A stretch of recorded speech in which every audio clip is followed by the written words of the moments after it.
but you're not necessarily going to perfect it. So as long as you understand how you can get in there and how you can use the information and manipulate between the windows, then you will be able to find success. It's just manipulating between the windows and getting in there and knowing where to find things that usually people struggle with. So let's talk about MLA papers in general first. The components of the MLA paper, and I am going to pop the lights off so you guys can see this. Of course you have your name block. Remember what components make up that name block. So what is the name block composed of? Name, the assignment, your name, and class number and date. So the name block is composed of your name on the first line. The second line is my last name with a backslash with the ENGL in all caps, 111, dash your section number. Now some of you are KCE and some of you are ICE, so just know which one you are. Where can you check that? Syllabus. Everybody's listed on the syllabus. I messed you up there, didn't I? You can actually check Blackboard. And when you go into Blackboard where you click on your course, it says ENGL 111 and it'll say KCE or ICE.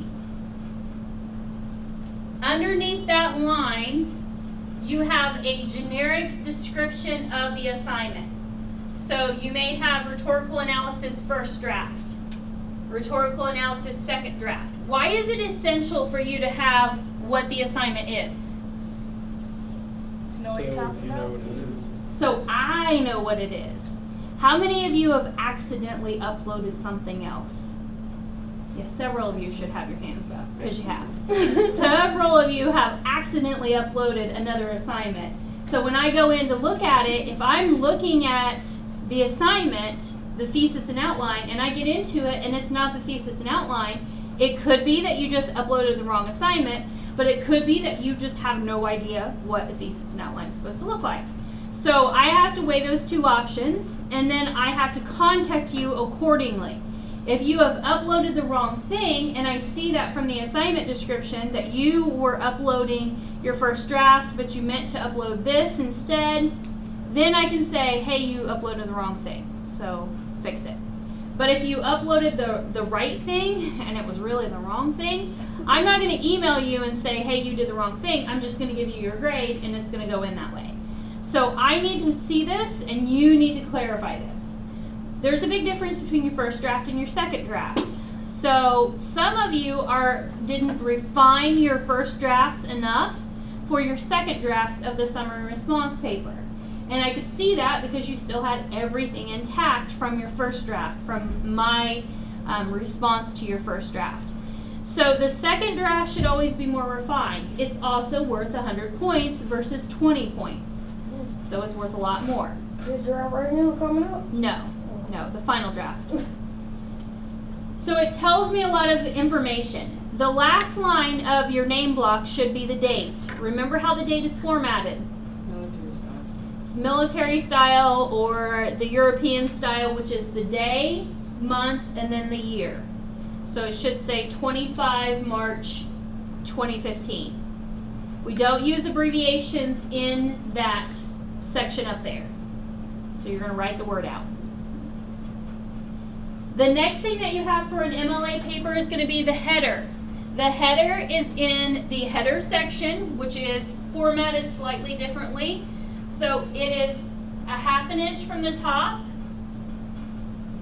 and it will automatically format that. But the thing that you need to put in the header is what for an MLA paper?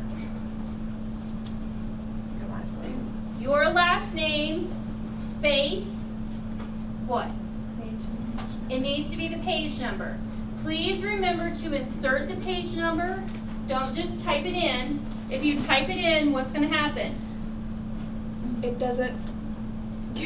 Jen, what happens? It gives you the same number over and over again. So it gives you the same number that you typed in for every single page. With MLA, you do not have a different page from the first page to the others. Remember in APA where you had the words running head, and then the running head, and then the page number? and then the second page was just the running head itself and the page number. That's not the way it is in MLA. MLA is just consistent across the board. In MLA, you have the body of your paper directly after your name block, and that always starts with the title. There are no additional spaces between the name block and the title, or between the title and the paper. So it's just one consistent, fluid document.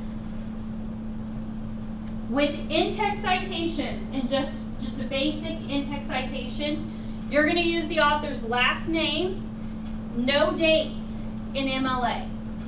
You do not need the date for MLA. And we're going to go more in depth in this section. And the last part of this is going to be your works cited page.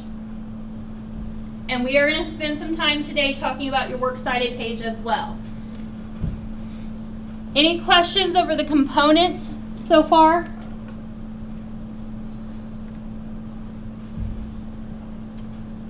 In the in-text citation, there is a hyperlink here that will take you to in-text citations.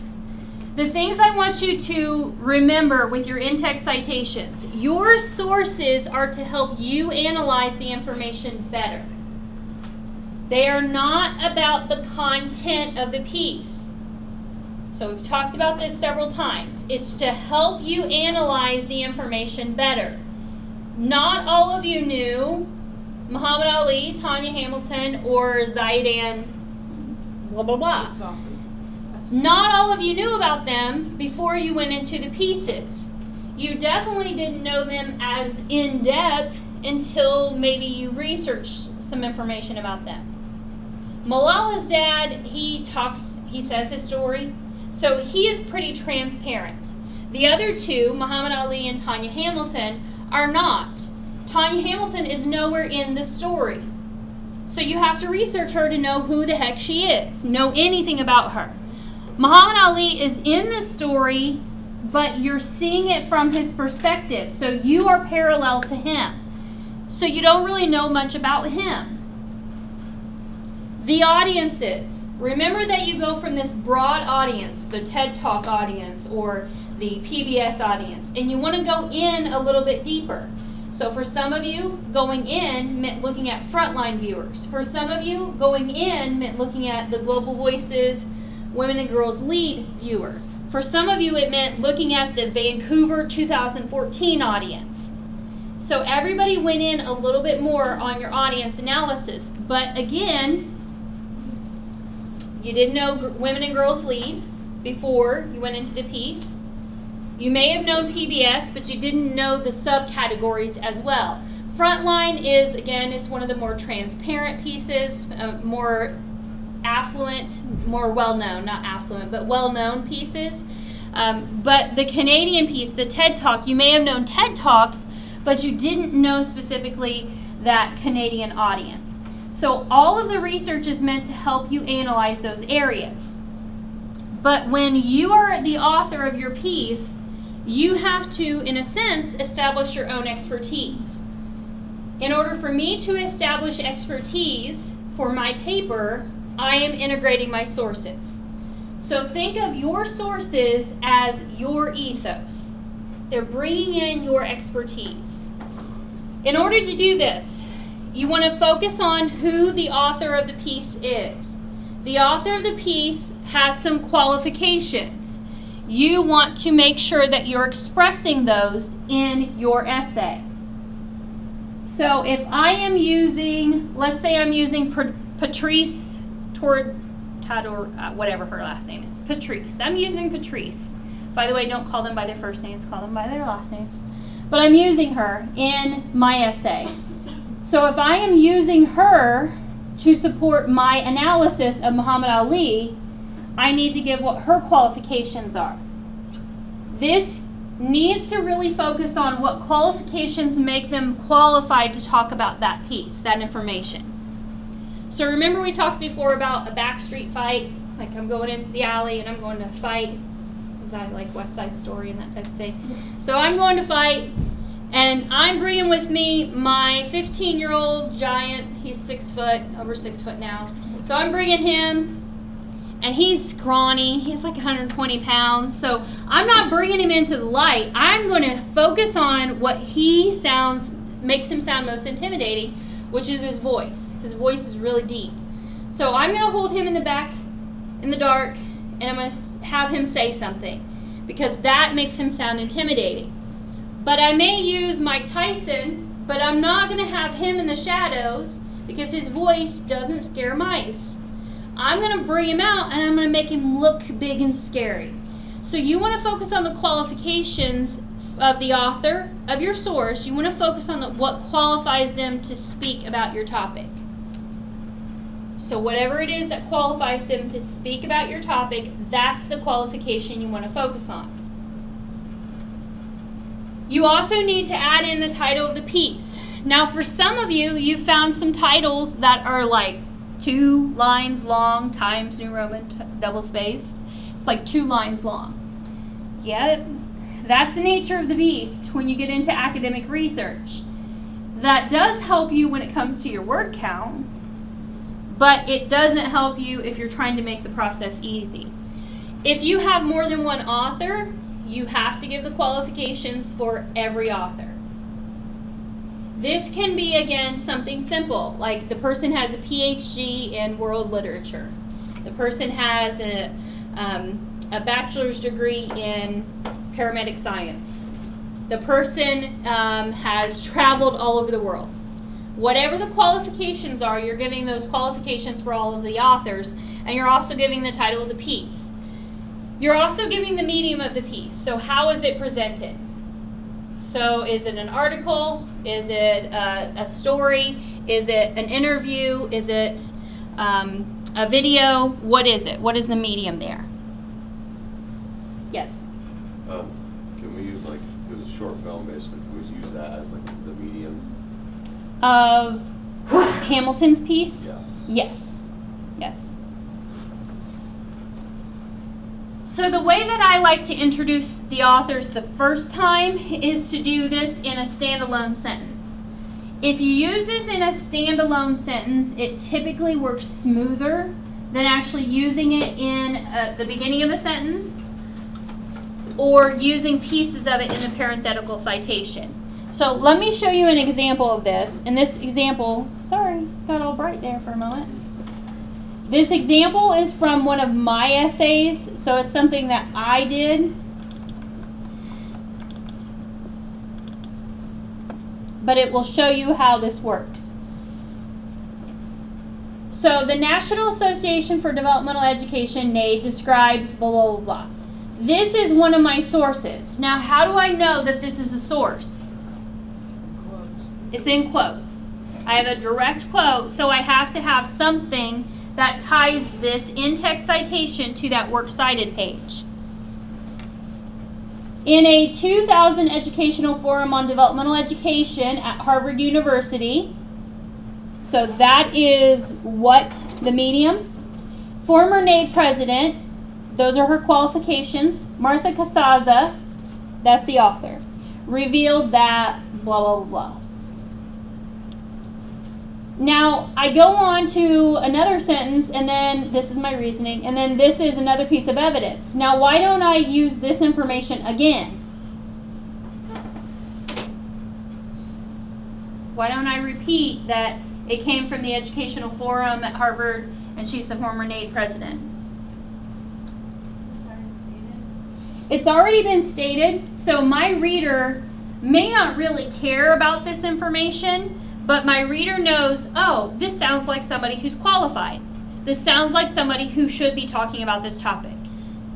So you only give it once, and you can give it at the beginning of a sentence, or you can give it in a standalone sentence. So down here, I have Scott Mertes, Student and Academic Support Services with Mid-Michigan Community College in Mount Pleasant, Michigan, and Richard Hoover, Educational Administration with the University of Nebraska-Lincoln, explored predictions of first-year retention in college.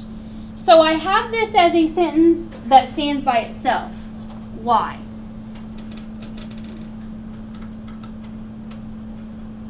Why didn't I just continue? It is that's a lot of words, right? A lot of words equate to I need to have this standing by itself. If it's not overwhelming, like Martha Casaza's piece, her information wasn't overwhelming. This is a lot of information. Not only are their titles big and haughty, but their names, and there are 2 of them. So I'm adding in 2 people with very long titles. And I have the title to the piece as well, which is pretty long. Is that the essay? That's the essay? In the essay, but that's not your essay. No. That's just an example of how to use a standalone sentence and how to use it at the beginning of the sentence. These are also hyperlinked. The hyperlinks will take you to Purdue OWL at some point. They will take you to Purdue OWL, and you can look at... My hyperlinks aren't working. You can look at the information. You have to view the slideshow. Yeah, you should be able to open the hyperlink from here too. That's what I was trying to do. I had the same problem. That one's just not working. I'll double check these before I give them to you guys. So make sure that you click on the hyperlink. I'll fix the links so they're working. You click on the hyperlink and then you should be able to go directly to Purdue OWL, and it talks about these ideas. What I want you guys to think about, the CER has seemed to help you guys quite a bit. So what I want you to think about with your evidence, use ICE. So you introduce your quotation, you introduce your source information. You want to correctly cite your information. And then you have to explain it. And explaining it is the same thing as what? When you're explaining your evidence, what is that? The reasoning. The reasoning. Good. But you have to introduce your information and then cite it.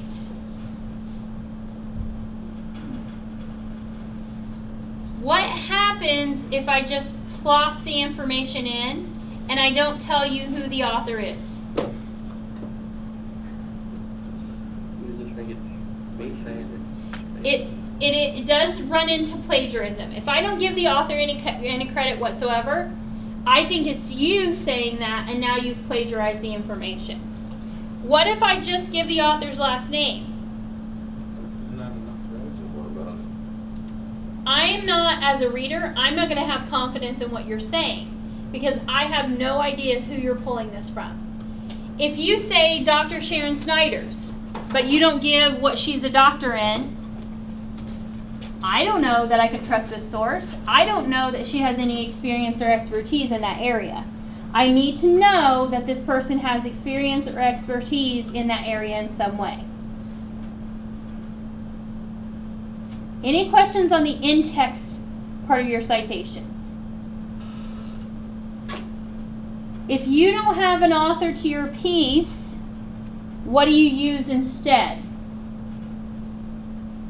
to refer to the piece? Where it came from. The title. Source, yeah. You're going to use the title. If you have a piece that doesn't have the author, you're going to use the title of the page or the title of the piece itself. We are going to get ready in just a minute. We're going to get into the differences between a web page and a website. But we're going to get into the nuts and bolts of the works cited page next. So any questions about integrating the sources? Us citing is like the reference we did on toward the end of our last paper, right? No. You citing is like when you had Minkle 1997. That is you citing the source. With brackets. With the, parentheses. Parentheses. Yeah. Okay. And then the last page that you guys did was the reference page, but for MLA it's called the works cited page. I have a couple of examples that you guys can look at. So with the works cited page, there are a couple of things that you will keep in mind. It's very similar in certain aspects to the reference page, but it's also very different in certain aspects. So instead of having the running head up here and then the page number, you still have your last name and the page number of the piece. Instead of having the word references, you have the words works cited. The W and the C are capitalized. There is no colon there, so keep that in mind as well. Just like before, it's in alphabetical order, and you use the hanging indent. That is where the similarities, the exact similarities, really stop. You still start with the author of the piece, but now instead of using their first initial and middle initial, you actually spell out their first name. You only put their middle initial, typically.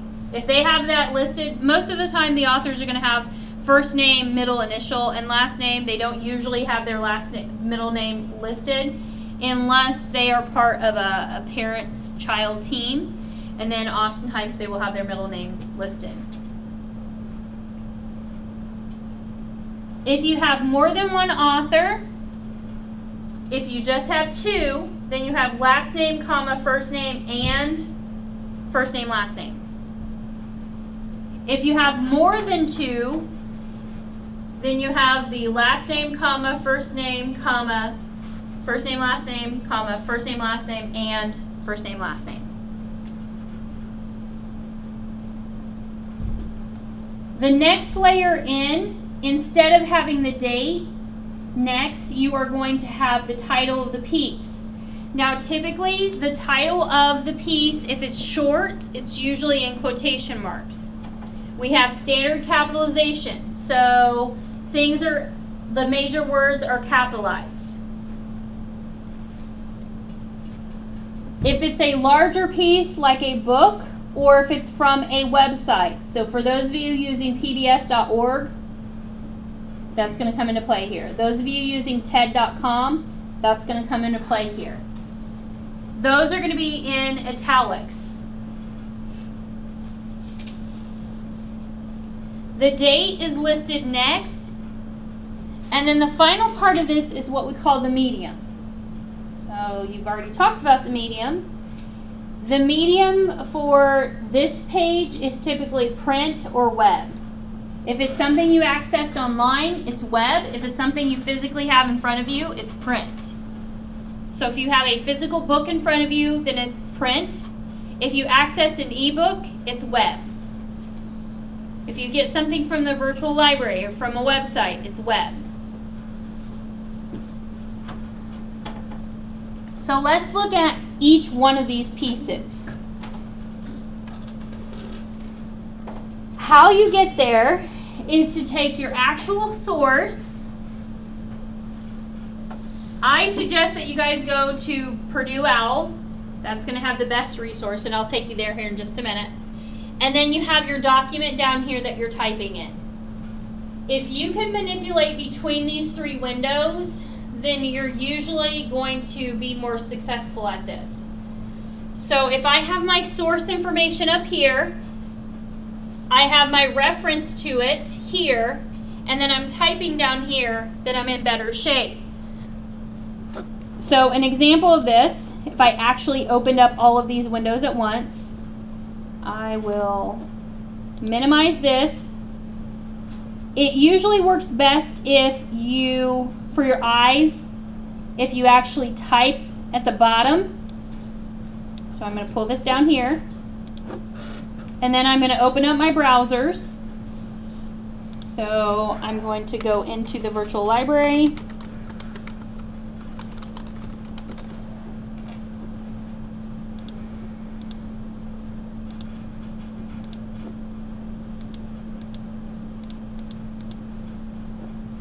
It's pretty obnoxious how quickly I do this, right?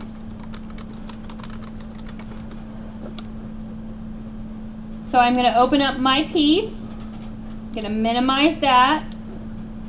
And I'm going to drag from the corners to make it smaller. The piece that I am referring to, I typically just put it over on the left-hand side. And then I'm going to open up a new window.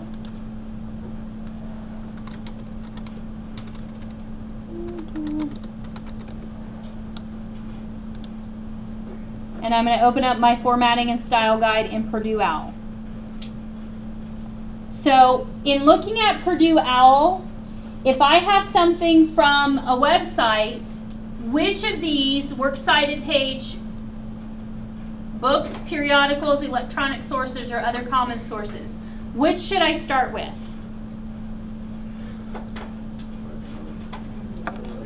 I want to start with electronic sources. I know it's not a physical book. I know it's not a periodical as a magazine. So that's what you use typically if you have like Newsweek, you have a physical copy of it. So I'm going to start with electronic sources. I'll just make this bigger so you guys can kind of see this. So now I need to look through each of these areas. I look at some basic information. Is this an entire website? Am I citing an entire website? No. For those of you who are going to, let's say, pbs.org, and you're manipulating between the about section and then the frontline section and maybe this section and this section. Those of you going to TED, you're going to several different areas. So just use the citing a website for that website instead of citing a page on a website. A page on a website would be if you're only using one page on that entire website. So let's say that you are going to itvs.org, which is the website for Women and Girls Lead. Let's say you're going there and you're just using one of those pages. Then you can refer just to that page. But if you're manipulating between different sections on that website, then you just use the website.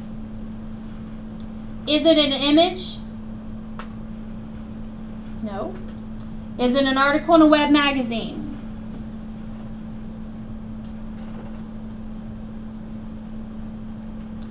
No. It is a magazine that was in physical print before, so that might work, but we're going to go down to the others just to see what's going to work better. Is it an online scholarly journal? It is an online database. Scholarly journal may be up to debate. What about an article for an online database? Online databases like LexisNexis, ProQuest, JSTOR, ScienceDirect. Yeah. That's more accurate.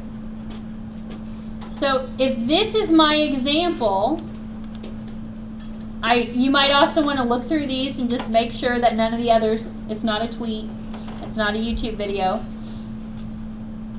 So if this is my best example, then I'm going to minimize this. Pull this over to this side. And then I start plugging in the information. So the first thing I see is the author's last name, comma, first name. So I can go over here and I can look for the author's last name, comma, first name. And where should I type that? Down here? Good suggestion. So if I start typing here,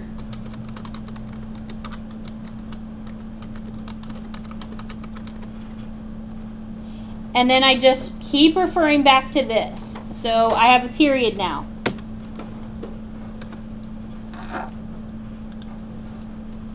Space. The next thing I have listed here is what? Title. The title in quotation marks. So I have I saw Anne Frank die in quotation marks down here.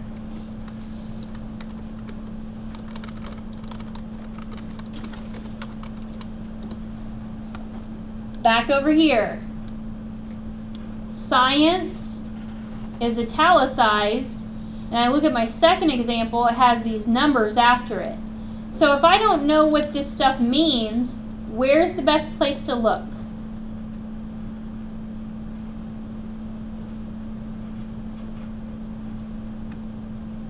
Google.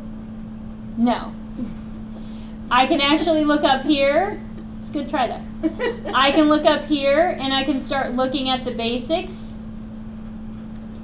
style here. So it says the author, editor name, the article name, in quotation marks, the title of the website, book, whatever it is. Any version numbers available, and then the publisher information. So if that piece was listed, it's an online database, the word science was italicized. Let's go back down here. Science is italicized. Down here I have historical journal. What do you think that is in Irma Sonnenberg-Minkel's piece? The name of the publisher, maybe? Newsweek? The Newsweek. Good. So I'm going to italicize Newsweek. Now after that, and again we've got to keep referring back to it, this has the volume number and the issue number. So I have to look back here and I have to go, oh, there's a volume number and there's an issue number. So the volume number, period, issue number. Is it italicized? Nope. So 130.3. And in parentheses, I have the year it was published. Now this one, since I have the day, the month, and the year it was published, then I'm going to follow this format and the page number. So I have 21 July 1997, colon, and then what's that page number? 16. And if I don't know it because I remember it, how can I find that? Where would I go to find that information? What's that? I can look at the bottom. It's not listed there. It's not listed up here. So this is the one time that these shortcuts are going to come in handy. If I am missing information and I hit the cite button over here, I'm going to be able to look at this information and it should tell me, I see 16, 16, 16, 16. So I can assume that it's page 16. Deborah? It showed the author from the Newsweek magazine. Wait, hold on. I saw Anne Frank die. Where would that go? See, He is not the author of the piece. he interviewed her. No. He recorded her story that she told. So he is not the author of the piece. She is the author of the piece. Oh, because it says right there, with the help of Jonathan Alter of Newsweek. Yes. He is just some old Joe who wrote it, who typed it. But this is her story. This is her telling the story. So she is the author of the He piece. didn't go. Nope. Nope. He is not a part of it. And wouldn't a lot of people do that though? Like if they're writing their story when they have help from somebody else? Yeah. It's basically he's like an editor. And we never want to list, we never need to list the editor. Who interviewed her to get her story? She didn't get an interview. This is her telling her story. This is what she is telling. Okay, but who did she tell it to? Her family. And it's recorded in Newsweek. So you want to start plugging this information in. And again, if you're missing information, then you can use that shortcut to help you figure it out. Now this is, there are a couple of things I want to make sure that you guys get. So looking at the date, the information that's listed here, the next piece is the database that it comes from. And again, I can look back up here and I see the title of the database italicized. So the database is Academic Search Premier. So down here, I'm going to italicize and type Academic Search Premier. So can we use the video as part of the citation? The video is one of your And that's citations, what- and I'm going to show you that in just a minute. So hold on to that. The next piece is going to be web. And why is it web? What is that? Internet. Because I accessed it online, it's on the web. So I have web down here, and then the last piece of this, and if you make this bigger, you can see the date of access. This is the date that you access this information. Because this information can change, can adjust, can disappear, it can change from day to day. So if you don't put the date of access, then you have no way of proving that on that day, this is what you recorded. And this is especially important for websites. So if I put the date I've accessed it, what do I write? If I'm referring to today, 23 March 2015. good. 23 MAR period 2015. We don't need the month before that? Oh, The- the month, okay. Yeah. May 1st. And this is where you do use that shortened version of the month. And every month except for May, June, and July are, even March and April, even those are shortened. Why does it matter if it's shortened or not? I mean, they still. It's the format, the technical stuff. So this is what you guys are going to do for each of your resources. Now, the nice thing about what has been done, if you go into your possibilities, you see this part right here? I already did that part for you. So your primary source is correct if, and there is an if you copy these two lines. Don't copy this. If you're doing this one, don't copy this part. You only copy these two lines, these three lines, or these two lines.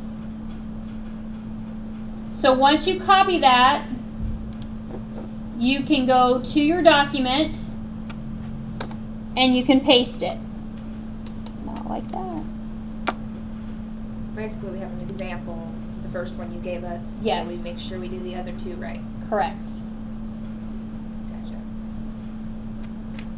Gotcha. Okay. So Yes. right, so what you saying?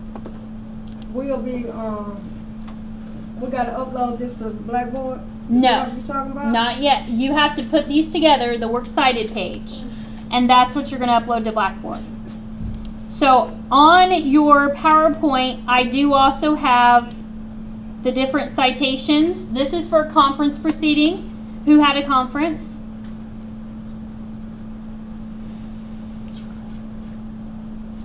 You guys did? Oh yeah, you did. You guys did. So TED Talk, that was part of a conference proceeding. Recorded series. So Frontline and then Global Voices, those are part of a recorded series. If you have a reference to a website, this would be the format that you would use. I just pulled these directly from Purdue OWL, so you want to refer back to it to see if there have been any changes, but for the most part there haven't been. This is for a web page. So if you just use a web page on a website, then you would use this one. Does it matter even if we find our source and then print it out? It's still, you accessed it through the web. Through the web, okay. Yes. This is the scholarly database that we just looked at. So what I want you guys to do is get your works cited page together. I will give you guys, I'll extend this until Wednesday's class. So I'll extend this to Wednesday at 9:30. But you also need the first draft of your paper for your group. Now, if your citations are in bad shape, then that's not the end of the world because I can fix those and then you can just really quickly and easily put those together. But make sure that you have a draft to do your peer reviews on Wednesday. Peer reviews, again, are 20 points. And we print them out? Yes. Save it and print it. So go ahead and upload your works cited page by 9:30. Let me fix that. On Wednesday. Now, is that just the cited page or is that? Yep. I just want you to practice with the works cited page. That's what I want right now. Okay. The thing about the works cited page, okay, this is what's going to happen. So you guys are going to do this, and you're going to give me these things, and like, the volume number is going to be italicized and it shouldn't. So I'm going to go in and I'm going to unitalicize it. You're going to be missing one thing, and I'm going to go in and I'm going to find it. And I'm going to fix those things. If you don't give me the pieces that I need, then I can't do it. I will tell you, I've had students in the past who completely make it up. And that means that I spend a long time, because I do look at every single one of your sources. It takes me a very long time. The 2 times that I've had this happen, one student, she did this with 5 sources. I was like, where in the world did you pull these out of? And she just totally made them up. Eventually she confessed, and she just totally made them up. So she failed the class because she was lying. She was accusing these people of creating things. So there was a major problem there. I had another student who was just filling in information. I have no idea where he got the information, but it was not accurate and it was not where it should be. How does that get you anywhere if you put... It doesn't. Doesn't at all. It wastes my time and it makes me mad, and it wastes your time because now you're going to not have enough time to redo anything. Okay. The last thing that I wanted to talk to you guys about, and I'll try to do this as quickly as possible, but shield your eyes because I'm going to flip a light on here.